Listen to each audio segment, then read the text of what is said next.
Ja, ik ben Milou. Ik ben 30 winters oud. Jong, moet ik zeggen. 18 jaar actief in de autosport. Helaas door COVID natuurlijk heel weinig gereden de afgelopen tijd. Ik ben blij als ik snel weer in kan stappen, inderdaad. Ja, mijn tienerjaren hebben we eigenlijk voornamelijk ook doorgebracht op de racebanen. Want we gingen eigenlijk gewoon elk weekend alle banen in Nederland af om te kunnen racen. Want je begint dan in de jeugdklasse. Dat heb ik gedaan tot mijn 18e. Toen heb ik de overstap gemaakt naar stokken Formule 2. Dat zijn zwaardere motoren en dat is tevens ook een contactklasse. Dus je moet elkaar eigenlijk een tik geven om elkaar voorbij te komen. En 5 jaar geleden begon mijn V8-avontuur. Ja, als klein meisje dan droom je daar natuurlijk van om met hele zware auto's te kunnen en te mogen rijden. En dat mij die mogelijkheid geboden werd. Ja, dat was fantastisch. Ik ben baankampioen geworden hier op Venray. En ik werd de eerste baankampioen in Nederland, een vrouwelijke baankampioen. Want ik race dus alleen maar mannen. En mede daardoor ben ik benaderd door W-series.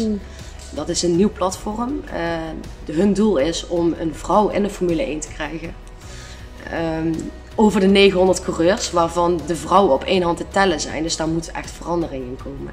Ja, eigenlijk in alle takken van autosport zie ik gewoon, en ik ben niet de enige, dat er gewoon echt veel te weinig vrouwen actief zijn. En dat is zo ontzettend jammer. Er is natuurlijk altijd een vooroordeel, vrouwen die kunnen niet rijden.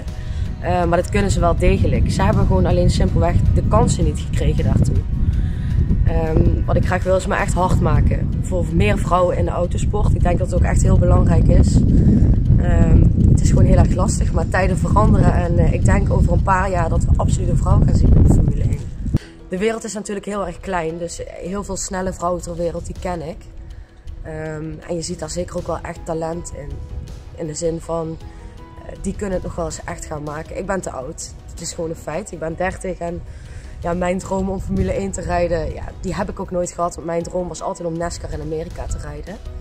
Maar ik snap best wel, en dat zie ik ook terug in de meiden die ik coach.